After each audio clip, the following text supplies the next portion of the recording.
There it is. Okay. All right. So thank you all again. Um, I am so excited about this conversation. This conversation is around the amazing collection of voices that Dane and Mase has put together to create the Black Trans Prayer Book. Just those words together makes me go, ah, as a scholar, as a theologian, as a pastor. When I think about the state of the church, when I think of the state of theology right now, the words that come to me are a lack of holy imagination, that the church has become so stale and so routine and so in tradition that it has taken our trans siblings to come up with breathing ruach, which is the Hebrew word for breath and spirit and life, into this text, into the ways that we think about us being in community with one another. And so this prayer book is a resource for all of us in the different ways that we engage with our spirituality. But more than anything, it is a gift to all of us as a way of thinking about holy imagination, God, the universe, the ancestors anew. And so to begin our conversation, I really want to ask both Mase and Dane to tell us a little bit about your own spiritual journey, your own background, and how you've gotten to this point. A brief understanding of that. Yeah. Um, yeah, so I'll go first again real quick. And so for me, and actually both of us, we both grew up with parents that were Christian and Muslim. I particularly have a father who is part of the Nation of Islam, my mother who's Baptist. And so I, like many trans and queer folks, left faith communities for a long time, starting in my teens, simply because of the ways I was being treated, especially within Christian spaces at that time. I came back into faith spaces when I was in my 20s. I was working at an LGBTQ youth center. And by default, that meant I was working with a lot of homeless young people who were homeless simply because of the ways that their families interpreted their faith and interpreted scripture. So I found that the resources that were speaking about religion, largely when they were talking about queerness, rarely were they ever talking about transness, right? Like transness was like an add-on, right? But when they were talking about LGBTQ-ness in any kind of way, it was usually that they were talking to white people. And so I took it upon myself to spend some more time reading and really sitting with some of the text and really thinking about what this meant from a culturally competent standpoint as Black folks. Like, what does it mean for us around our queerness and our transness?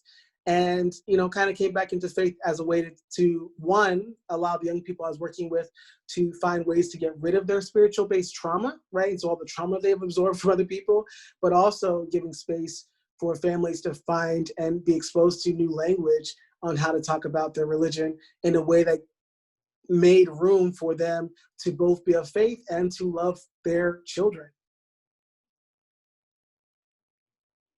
So I, yes, Mase already said, I grew up with a Nigerian Muslim dad and a Cuban and indigenous Christian evangelist mother. And yes, growing up with parents in a household that was, I guess I would say a multi-faith household, actually demonstrated and modeled, right, that God can exist in such an expansive way. I remember I went to the mosque one time, and my mom said, "What did you feel when you went there?" And I said, "I felt God." And she said, "What?" And I said, "Yeah, girl, I felt God." And so, growing up, however, I do believe that the ways in which so many particularly Black Americans have received Abrahamic traditions, of course, right, this is not a mystery.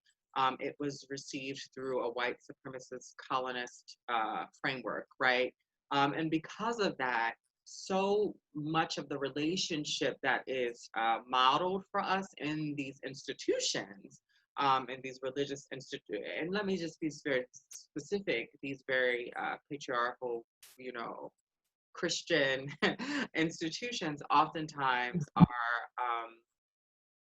repurposing an idea of control, right? An idea of unworthiness, an idea of And so, you know, sitting there in the congregation, being someone who was considered, you know, oh, you're a prophet, you've got the gift of all, you know, all these gifts, but then also like hearing a pastor attempt to then try to assassinate my character because of my identities. Even though you know the pastor ain't shit. Oh shit, can we cuss? We're gonna cuss in a bit anyway, so we're gonna cuss in a little bit anyway. And I'm like, you know, and I'm like, and I'm trying to like actually create a culture of right? Like healing, restoration, and accountability as a child, right? And them and then the church being like, no, we don't do it that way. I was like, something about this ain't right.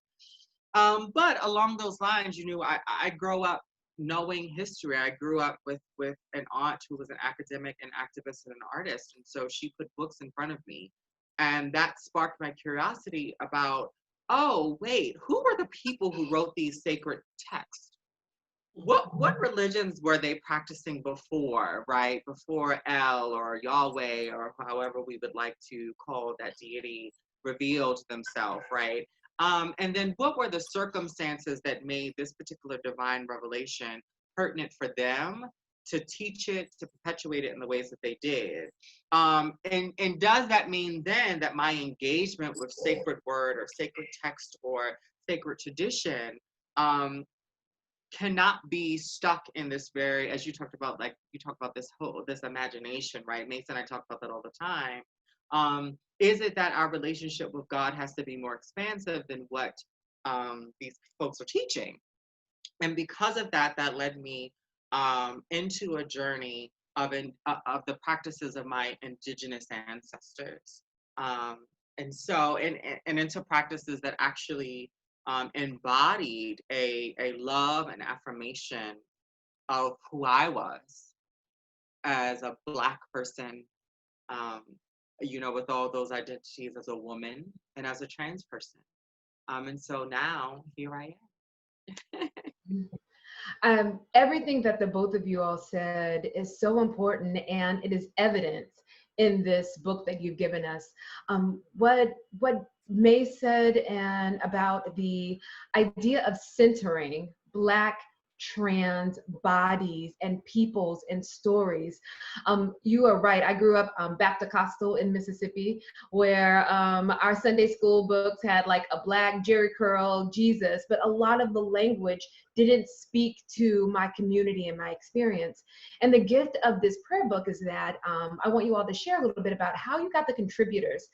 All of the testimonies, like this is a book of knowledge and information, but testimonies, plural, of people from the, back to Dane's word, the expansiveness of God and their personal experiences of God that's not watered down through paternalism or white supremacy, but just this, I really truly feel like you all have given a platform for people to tell their stories without the bondages of this is the language we have to use to talk about God. Especially, I love the language of ancestors and the universe and thinking about this expansive way that we are able to, that I love about the trans community, the expansive ways that our trans siblings have shown us how we can be in our identities, but also now you all have shown us the expansive ways that we can be in our spiritual selves. And so can you all talk a little bit about how you all got these voices together to make this book? Because for those who haven't been blessed enough to read the book yet, not blessed, but those who haven't had a chance to read the book, it is not just Dane and Mase. It is a collaboration of people throughout the community who come together to provide this resource. So what made you choose these voices, and how did you go about that process? Yeah, and so it took us about 3.5 years for this book to come into fruition, right? And so I think, you know, and we know that anytime, you know, you see a piece of art or you see something, it's like, it might be new for you, but the amount of time that it took to create this thing, right? So for us, we wanted to create this book that acknowledged that Black trans folks didn't have to explain ourselves to other people. Like, this is not a book for you. If you want to know about Black trans people, like, and like learn all the intricacies of like, how is this different from XY experience? Like, that's actually not what you're going to discover. You're going to find us talking about Black transness as the default, right? And from that perspective. And so we put out a call. We've both been working in community for a number of years. And so we put out a call to a lot of the different communities and spaces that we're part of. And we went through dozens and dozens and dozens and dozens of applications with people and sat and said like, hey, we got people that are all the way, we had applications from people who are from like 17 years old all the way up into their 70s, right? And so we picked folks based off of not just like, do you have an MDiv degree, but are you someone who understands that you as a Black trans person are manifesting yourself in a world that is transphobic, in a world that is anti-Black, that you by default are a divine being? Like, are you ready to communicate and resonate with a message like that? And so the book is, we call it Interfaith and Beyond Faith, right? Because people have so many different types of experiences, people that have been pushed out of faith communities, people that again are just simply trying to deal with their own spiritual-based trauma, some people who have been working in their own religious groups and communities for a long time. But we wanted folks who came from various perspectives. We wanted people that, again, had space to describe, even for things that were, even for us as facilitators, that maybe there was an identity that someone had that we didn't personally have. We didn't want them to have to explain that to us either. It's like this, you're speaking to your folks and the people that intimately understand who you are, right? And giving, because that's also a thing that we as Black trans folks, we as trans people period, we as Black folks period, when we talk about race publicly or Blackness publicly or transness publicly, we're often, because we're trying to gear our stuff to people that don't understand those experiences, we're not given the opportunity to learn more about ourselves, right? And so we also just wanted to pick contributors who are invested in knowing that we as Black trans people have a right to be smarter and more thoughtful about who we are as Black trans people, first and foremost. And especially to recall the legacy of Black trans ancestors and elders that helped get us here. That makes me think about the saying, reclaiming my time. Reclaiming our time is that not spending time explaining the ABCs, but just occupying the space and being, and that's a gift. Dane, your thoughts about the people you've chosen, the different voices you've chosen. Well, I was gonna say, I think that Mase Mase explained it well. So that's why I was just like. So the book is beautifully, you take us on a journey. You start like the Hebrew Bible starts us with this creation story. The 5 sections are creation, celebration of the body, lament, transformation, and love. And just what a beautiful journey from creation and ending with love. And I know, Dane, this would be an opportunity for you to read a section from the creation part of the book. Yeah, okay, here we go. So this is something I wrote, a new creation story, a temple hymn to the creation of the universe. In the beginning, there was God, there was Goddess, there was the Great Spirit, there was Allah, the universe, the all, the us. There before there were first days, before there were first nights, there was every knowing of being. When Yoronome dances, the serpent Orion is born. God created the world that she gave 1,000 begotten sons. Yamayaz, the mother of all, the goddess thought, and so it was. World is being born, world is being born, the world is being born. And then there was longing, a longing to experience what will be, a longing of knowing what was already known. And from that longing came the first songs of creation, and the portal between thought and possibility opened. And the loud symphonic chorus of being arose into the then. And it is said, God said, this is good. Good as in right. Good as in more than nice. Good as in perfect. God is good. God good, good, good, good. When grandmother spider embraces the sun, God created peace. One day, heaven and earth can know each other. Yamayaz, the mother of all, the goddess thought, and so it was. The world is being born, the world is being born, the world is being born. So there's more than that there, but that's just a snippet. And so I structured it like a ancient temple hymn. So in Sumar, the priestesses of the temple would write these temple hymns. in these hymns, the gods. And so there was a refrain often that was repeated, right? And that the refrain sometimes would shift as time was passing. So when you read that in the book, y'all, by the end of it, the world is born. And that is rejoice. So yeah, just a little bit. Lady Dane, like as you were reading, like I just got teary-eyed. I want you all to do an audiobook version of it, so just so I can hear your voice saying these words. The power of hearing you weave together these words and these prose that we know that have been taken from different places to create this story. Your breath, and you are an artist, and that shows in your voice. And the part that makes me verklempt, that makes me emotional, is how many of our children, how many people need to hear these words spoken over them and their creation, and that you are good and it is good. And this idea, I studied Old Testament Hebrew Bible, and the one thing about Jewish culture, the one thing about African culture, the one thing about most of our cultures is that it is through griots, it is through storytelling, it is through retelling the story over and over, and how so many of us need this creation, that your work spoken over us.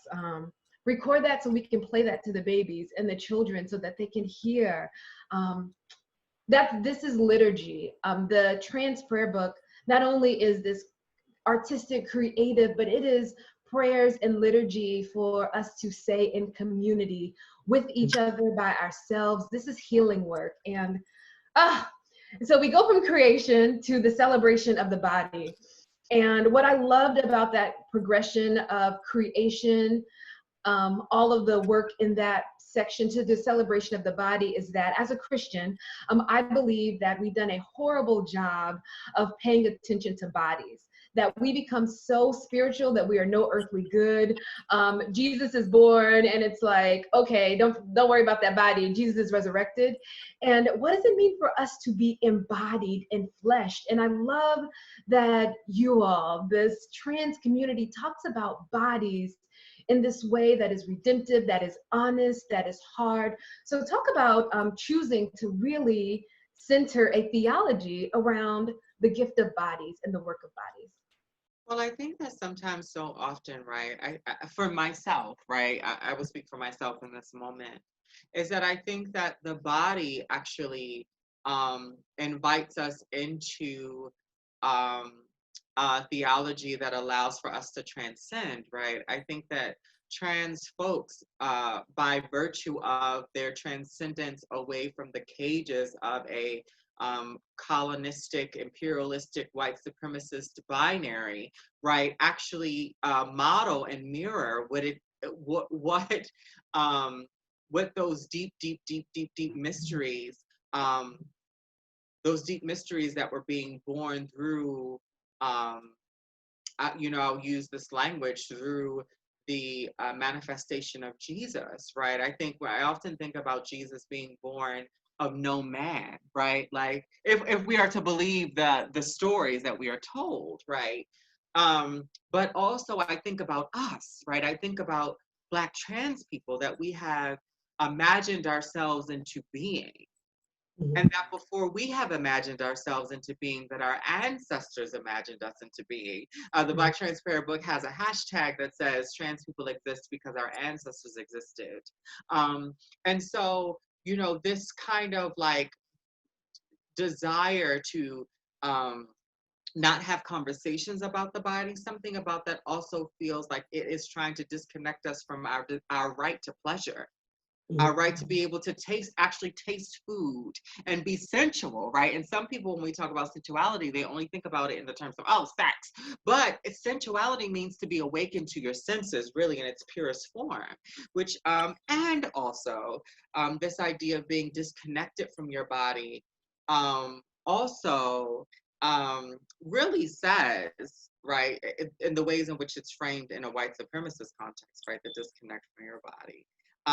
Says you don't have a right to heal your trauma that was done to your body because it don't matter, right? It don't matter. It's just your body. It's also very ableist, And we also know that these conversations about, you know, when they say heaven, you know, but they say heaven lasts always. I think that was in The Color Purple too, right? That part of that also was to justify the trauma that the violence that white people did to Black people in our bodies and to Indigenous people. You know, Black Indigenous people from Africa, Black folk who are American now, and also, you know, Black Indigenous people who were on this land before colonists came. Um, yeah, those are my thoughts about that. Yeah. Yeah, and just going off of that, you know, something that we talk about very frequently is this idea of, you know, for me, and I'll speak for myself in this moment, but just, you know, I've gotten the opportunity to work with people across many different faith backgrounds, and consistently the number one thing that keeps getting told to me is that, you know, we are beyond more than our physical bodies, right? That body that we won't talk about, but that we are more than our physical bodies, right? And so no one, to me, you know, exemplifies that more than trans people, especially like Black and brown trans people, right? We have survived so much, dealt with so much in these bodies, in this flesh, and no matter what labels people put onto us, no matter what expectations people put onto us, we keep creating, we keep existing, we keep manifesting more of us, right? And so it is definitely important for us to claim this, the ways that our bodies, our spirits, our ability, our creativity, our capacity are to name all of that as this experience and as divine, again, in its pure existence. So we go from creation to celebrating the body to the very real place of lament. And as a society, I think we are just putting our toes in the water in this moment of COVID, in this moment of racial and social justice for Black lives. We're just really, for the first time publicly, I think as a society, being honest about lament and hurt and pain and being able to give voice to that. And so that you all have in this 5 parts journey, right in the middle, you make space for lament. Talk about that choice around lament. For people who don't know what lament is, I'll let you all define how you all put this in the book and what that's meant for you. Yeah, and I was laughing when you said lament, because I was like, I'm really good at the lament part. Dave's like, Dave's looking at me. I was like, that was my favorite section of the book. I was like, I got laments. Okay, I got so much laments to exist, right? But yeah, we want, again, people to be honest about their experiences and where we're actually at. We're not talking about mythological trans people that don't exist. We're talking about trans people that exist right now. And so the idea that people can open up and crack open this book and that Black trans folks can find a space, you know, and just use a spell right now, use a prayer right now, use a meditation or a chant right now, right? So a lot of the for me, I know the chants and meditations that I offered in the book, both my chant and my meditation are in the lament section, because I'm just like, you know, I know what it's like to be in this space. I don't, you know, got a chant for TSA work, to just go through TSA. And like, I know what you'd like to say to TSA when you go through that body scanner, right? So we got a prayer for that, right? You know, I know what it feels like for many of us to even experience like dating or love or sex as Black trans people, wanting to be revered for who we are, right? In the world. So we got, you know, meditations around that and the realities and the heaviness of that, right? Because we didn't want, you know, we don't want to create a place of dishonesty, right? So we don't want to create a place of dishonesty. Like that also distances you from your spirit, distances you from being able to heal from your trauma, distances you from being able to be honest about your gifts, right? And so that to me was that in this, you know, that we can be both divine and experience struggle. We can be divine and also experience hardship. We can be divine and have to learn how to problem solve and all of that, right? So each text that we read teaches us that. And so there's usually not a place, even when I think about, as we talk about even what Black trans theology means, right? So that, you know, going into all these different faith spaces, you know, Theresa, you talked about sometimes even just like, I don't know, I can't remember what language specifically you used about it, but that the church has become stale. I think that was the language used, right?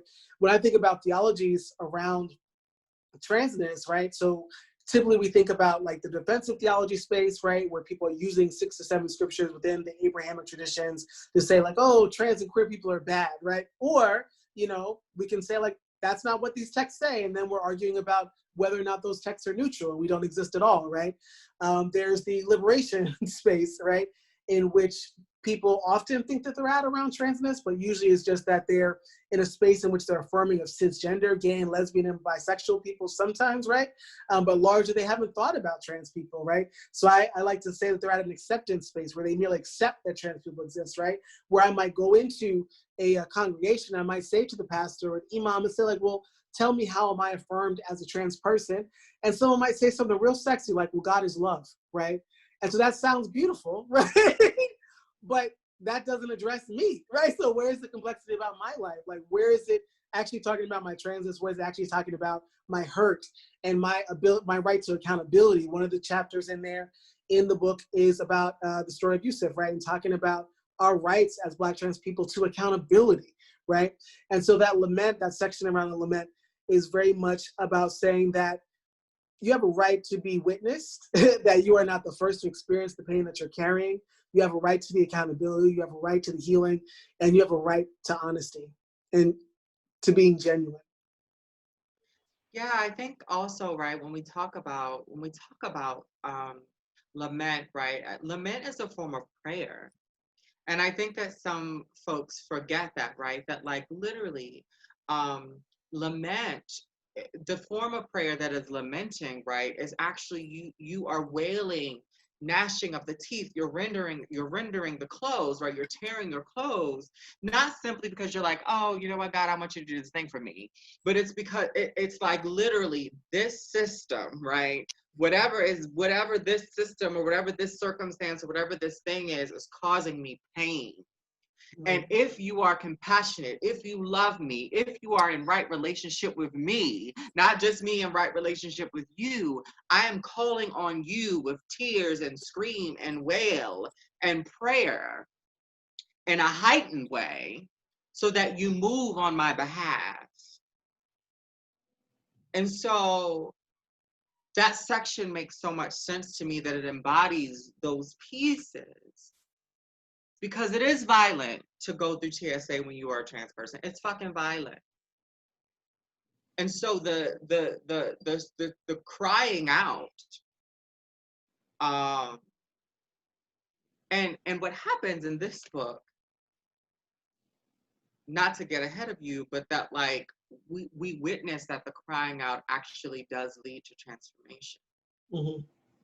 Right. But go ahead, Theresa. I think I just jumped ahead. No, I was gonna get there. I wanted to say something else that I think is powerful about this section of lament, that as a pastor, someone who has had people come to me talk about the trauma and hurt, even on campus, being with students who are really struggling with this religion that they were born in, and how people are also holding on beyond hope to a religion that hurt them, also looking for the answer. So the gift that this book gives is that this thing that can hurt you is not a weapon against you. It's just been used wrong. And this is how you all have done redemptive work around this. And this section on lament is not about saying, let's throw the baby away with the bathwater. It's like, let's keep the baby but get new water. And that's what you all have given people in this lament section that's allowed for this transformation to happen. And what I feel is pastoral malpractice is when we force people to heal without doing the work of saying like, no, this, acknowledging the harm, acknowledging the pain, acknowledging that, and now we can get to this place of transformation.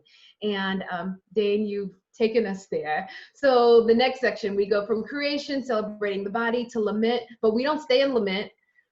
It is also this place of transformation. So talk about the choice of even using the word transformation. What made you all decide to use that? What made us use transformation, Dane? Because we trans. But transformative work, right? So it's transformative work. Because even what I would say about what you just shared with the piece, for some people, the answer might be getting rid of that religion that they grew up with, right? For some people, it's not. For some people, so for us, greatly, it's that you don't have to be indebted to any system that causes you harm. You can choose what your accountability looks like. For some people, it's about transforming and transforming themselves, transforming the space. And for some people, it's saying like, I just want to get rid of the pain, right? So it's like, it's whatever tool you need, we want to make space for that, right?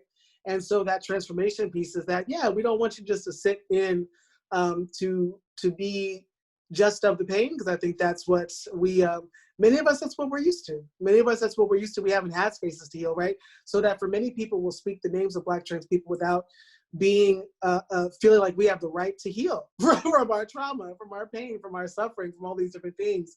And so it's very important for us to be intentional about the fact that acknowledging what is real and what is true about what we're experiencing. And we have the right to be with each other. We have the right to love upon each other. We have the right to be loved up on. And we have the right to all the things that we need to be well, not just to exist, but to be extremely, extremely well and to thrive in all the different ways that we put out our energy, our efforts, our brilliance to other people to bolster them, right? We have the right to do that for ourselves and to really sit with what is it, you know, for many of us, we don't know what it means to be in a loving relationship. We don't know what it means to be loving familiar relationships. We don't know what it means to be loving of ourselves, of our bodies, of our hearts, our spirits, and all that. So just giving space to transform some of all that justifiable rage, some of all that justifiable hurt, all of that justifiable pain into things that can feed us, right, for our survival. I think we also, right, I think that trans people are the models, right, of what, of literal transformation. Right. Right, we were told from the beginning and the inception of the United States that we should not exist. And despite all the violence, despite the attempted genocide, right, here we are. And here we are not only existing, but really modeling what it means to transcend a system of oppression.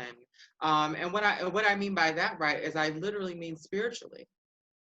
I think that every time a trans person imagines themselves into being, that is literally a reflection of God's power on earth. And so when I think about transformation, I also think about the ancient stories. Every ancient story that has a trans person, an intersex person, or a gender nonconforming person, that's what we would call us now, right? But we know there were different words for each culture. That there is this magical process that takes place of transforming, that then not only honors the identity of the being, not only gives a new name to the person, but then also honors the power to be able to not only transcend this world for heaven, right, but for all the worlds, freely, without pain. So yeah, that's what I think. And the one thing that I want to say about this book is that for anyone who's on this journey for yourselves, who are struggling with the pain, looking at lament, creation, this language, this book is a toolkit.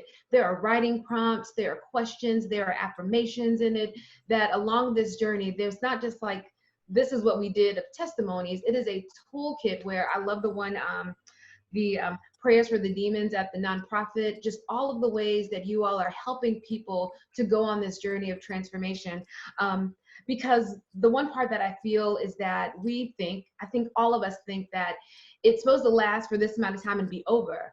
But for all of us, every single day is an opportunity for us to be expansive and to keep growing and to keep transforming. And so it's not a one and done type thing. It is an evolving process of that. And so thank you all for that. So the last part of the book is love. Mase, you want to say something? I wanted to say I did bring a piece from the lament section that Please yeah, read.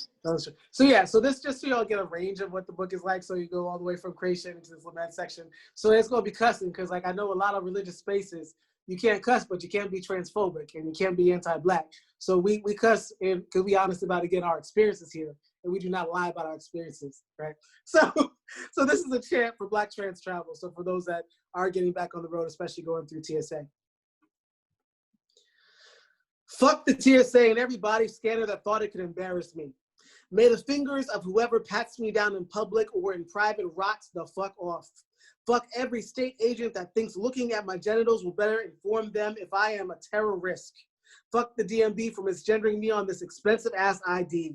No misshapen government-approved weapon formed against me shall prosper. I am the truth, the light, and I will always reach my destination fully intact, humanity and all, divinity and all, and so it is because I have claimed it. This is why you have to get an audiobook, because before people get on the plane, before they get on the train, they push play. It is the hype music that we need to say, yes, no system of oppression formed against me shall prosper. Listen, listen. Yes, yes, yes, yes. And, you know, I love that you all have affirmations in there, mantras in there, these readings that we have to have a new language, and you all have equipped the Black trans community, but you have equipped all of us. You have gifted us with new language and real language and honest cussing language to say how we feel and also to affirm those feelings, because it is harm to say, don't think about that, just make it to the destination. No, that's harmful to have people negate this part of their. So yes, no TSA formed against shall prosper. Yes. I love y'all. So the last section, we do what we can. Okay. the last section is about love. And what I love about this book, and I've said this over and over and over again, and for those who want to purchase the book, the link will go up. You can purchase it on their website. Please get a hard copy. Please get an e-copy. I'm already prophesying an audiobook version of it, because this is something that you will come to over and over again. And especially the ending of the book is about love. So you all talk about how you've given this book a benediction that is really this love language that you are speaking to each other, speaking to your community, but also that you are professing beyond just your community. So let's talk about that. I'm looking at you talking about love, Dane. I'm looking at you. Okay. I'm looking at me. I'm looking at you, girl. I'm looking at you. Okay. Well, I think that, right, like, I think that the simple of the more expansive, right, is that trans people have the right to love. Mm-hmm. They have the right to feel love, to be loved, and to love, right, safely, affirmingly. And so, you know, the thing about this book is that in each section, trans people are also saying to everyone who's reading, if you want to be in community with me, I get to dictate the terms of the agreement of how you engage me. Mm-hmm. And you can make the choice if you want to engage me or not, but like this is what is needed for you to be able to honor and respect me. And so I think that, like, you know, as we go through the book, I think that from transformation, there is this very, very deep clarity that happens where you understand through healing, through relationship with yourself, through relationship with your divine self, which is God, through relationship to each other, that all that trauma that happened to you was not your fault. Mm-hmm. All the violence that happened to you was not your fault. All the lessons of self-hate that you were forced to absorb was not your fault. And that you have the right to heal from that and to let that go if it does not serve you. 100 times out of 100, it doesn't serve you. So, and because of that, right, you are able to really bask in the heaven of yourself, which is divine relationship with the fullness of your godliness and the God in which you adore and want to see reflected back to you. Absolutely. Absolutely. That reminds me of the scripture of you are fearfully and wonderfully made. And I love the language that you use, the heaven of yourself. Mase, your thoughts about this love section? I mean, it's just, again, kind of going through all of this, as we shift through all that transformation, I'll say that what Dane, especially that place of reflecting the heaven of you, right? Just that, again, that there is something, when I think about just the ways that people get so focused on, when we look at the ways that others focus so much on how we move, how we look, how we come into spaces as Black trans people, there is something profoundly just captivating about us all the time, right? There's a light that comes from Black trans folks that is unmatched, right? And so just being able to sit with the power of who we are and all that, and transforming that into love, I think was so necessary, right? And just not just because I think for many of us we see the burden of that and not the blessing and the gifts of what does it mean to be that profound every day, Absolutely. So on that note, we're in our last 15 minutes. So if you have questions, please put it in our Q&A section. We want to hear your questions, want to be in conversation with those who are on the chat. And I love this book is for everybody. Even if you're not Black, if you're not trans, if you are learning about the community, if you want to expand your spirituality, if you want to expand your relationship with community, this is a resource that will make you better in every way. So what are questions that people have in the Q&A section here? And what are thoughts that you all have as we're waiting for people to post their questions? One thing, just even that piece around expanding people's spirituality or expanding their theological knowledge, I think it's important for people, something that comes up for me a lot is people having this sense of like a passive faith, right? So even when I think about why I left faith communities for a long time, it was because I felt like the people around me, like that staleness that you talked about, the stagnation, right? In which people feel like they don't have to grow spiritually because they're using the same theology that their grandparents use, that their grandparents use, that their grandparents use it, and not actually critically thinking about what it means for themselves. There is a way that we owe it to our spiritual selves to sit in more reflection. What we've created here, what we've discerned with all these other folks and with our collaborators, right, is not, we acknowledge that there has, again, been a legacy of Black trans folks who have been a part of theological narratives for millennia, right, and as spiritual leaders and healers. And we know that a lot of that history has been erased. And so this is a recalling. So this is the first book of its kind at this modern time to really center these Black trans theologies and narratives, because we know it's necessary. We know there is no Black liberation without Black trans people, right? We know there is no freedom for people without Black trans people, right? That you cannot reach where you think you're going to go socially, politically, in love, in life without Black trans people being well and being honored and being clear, right, on what we give to the world, right? So I think that this book really highlights a lot of the history that is robbed from us on a daily basis. And the question that to expound upon what you just said, Mase, what challenge or what encouragement would you give faith leaders who are leading congregations or leading people as they engage in this new way of thinking about theology? I had the privilege of being in a room when Mase was telling the story of Joseph, and I was like, if Mase was my Sunday school teacher growing up, what a difference it would have made. So if people think about talking about sacred texts, talking about theology, what are things that you all can benefit or encourage or challenge faith leaders today? Again, just even that place of, just because you know about cis queer people does not mean that you know about trans people, period, right? And that if you do not, and so there's this place in which there's this mythos about who trans people are. And if your faith practice, because I come from a faith practice in which it is supposed to help sustain my sense of justice. It's supposed to help sustain my ability to want to support others in my community, right? And that means that it also needs to be honest about who are the most targeted folks. And so if your theology around LGBTQ folks centers around white people, you miss the mark, right? Like, just period. If it centers just around cis people, you miss the mark, right?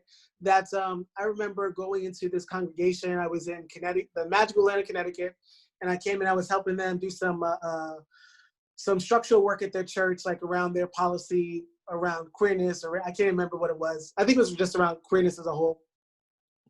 And so I came in at lunchtime, and nobody looked at me. Nobody looked at me. I was in a mostly white church. Nobody looked at me, even though I sat near the door. I smiled at everybody. The only people that came, there was maybe like 2 or 3 elderly Black folks that are part of the congregation. And so this Black woman who was in her 60s or 70s, I think she was in her 70s, came down and sat next to me. She's like, "Oh, how are you doing?" I was like, "How are you feeling?" And everything else.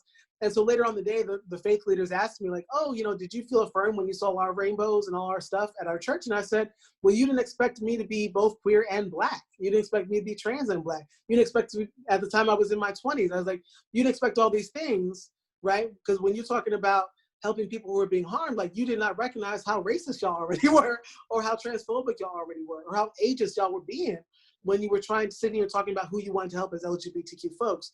And so imagining that you need to have a lens that centers and understands Blackness, you need to understand our actual lived realities and not who you think we are, because then you're only uplifting, again, white supremacy in your congregation. You're only uplifting, right, cis sexism in your congregation. I see a lot of spaces that presume that is the default or the goal. And the goal is not the goal is not merely to have rainbows across your congregation. It's about saving lives. It's about saving and sustaining people. It's about understanding the role of justice in our faith communities, right? So you have to be honest about the people most targeted when you're even having a theology that affirms LGBTQ people. And dare I say, I like for people to remember that God is not dead. And that our Black and Indigenous gods are not dead. And so what that means for me, right, is that means that the relationship is ongoing. Mm-hmm. So that means that my engagement with them cannot operate from this dead place, right? This place that is caged, this place that is bound by white supremacy. It is a relationship that is ever evolving, ever growing, ever affirming. And that as much as I think and that relationship does not have to be hierarchical. Mm-hmm. That relationship can be loving and equitable and affirming and freeing. Mm. And it can be a relationship that is free of fear. Yes. So, I know you said for faith leaders, but dare I say, I want to say this to anybody who is feeling bound or stuck in this moment, that they just don't know how to get in right relationship with themselves. Dare I say that all you have to do is loosen the chain, heal. No, I think that sorry, this is one last thing. There's always this thing where they say, "Oh, I had to, I found, I found Obatala, I found Chongo, I found Oshun." They were not lost. Our God is not lost. Our God is just waiting for you to awaken to yourself and to find you and to have clarity about you. So yeah, that's my thought. Listen, no, it's just even what you were saying about the dead God piece. It's like so many people are worshiping a dead God and won't acknowledge it, right? Because like if you think that because all living things shift and change and move and adapt, right? And so if you are worshiping a God in a way that you think that just because God, even if you did believe, right? So as we talk about different types of theologies, if you said God said something 2,000 years ago and you're going to defend that to the death, you think in 2,000 years an all-powerful, all-masterful being has not had some new thoughts since then? Like, really? Does that sound like a living creature to you? Like a living God, a living entity to you? Because that's not the only things I know that don't change are dead things, right? And so because I worship a living entity, a living God, living gods, living deities, right? Right, that I know that I'm in constant relationship to them, right? So even if I'm a pastor, a minister, an imam, a Babylon, I know that I have a right to have an ongoing relationship with my creators all the time. Where's my tambourine emoji when I need See, preach? they didn't make that yet. We gotta. So my last question for the both of you to close out this evening is that you all have blessed us, you've poured into us, you've given of yourselves, you've given of your resources and your talents. And how do you all fill your cups? How are you inspired? What's feeding your soul? How are you replenished for this journey? And how are you giving yourself of joy and fulfillment during this time as you've given us this gift? I'm gonna say I would be really corny and say like I refill my cup with my best buddy Dane because she's my rock all the time. So I would say Dane and I, it's like we work together. We do all this work together, and it's also we love each other very dearly. Like so we are like I would say that she is someone that for me it's been such a blessing not just to create this work, but to know that, you have someone in your corner that is actually genuinely looking out for you in all the different ways. And so I could not ask for a better working relationship. Dane is like the first, I think I don't know, it just shifted a lot of things for me, being able to say like, wow, like there's someone who's like literally, I feel like we complement each other in so many different types of ways. And she's been a real support for me just in this work as well as just in life. And that's, yeah, I think just always knowing that regardless, I think that there's a place, not to get the astrological sense, I have a Scorpio moon. I don't know who else has a Scorpio moon out there, but sometimes we can get to a place where we think our pain is just our own, right? And that we're the only ones that experience something. It's just like, no, like we're all special, but no one's that special, right? And so knowing that I have someone who can kind of pull me out and be like, yo, Mase, like you get a little dramatic over there. Okay, let's bring in some light. Okay, let's bring in some light. So yeah.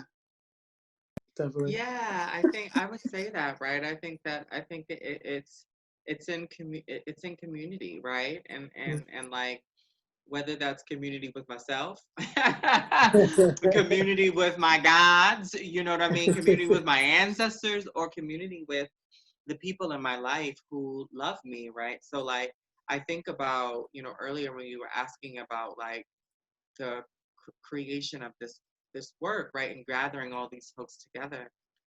If I had to do this, if I had to edit this book alone and do all the legwork around, fundraising, etc., I do not know if it would have happened. Mm-hmm. Because there were moments. I mean, even now, right? Of where tears were the thing that I could give that day. Lamenting was the thing I could do that day, right? Like getting out of bed might have been hard that day, and I knew that I could call my brother Mase III and say, hey, listen, I know you want to work on grant stuff today, but it's real hard for me. Can you like do it, or can we just wait till tomorrow? And like, when you have relationships that demonstrate not only love and compassion, but also the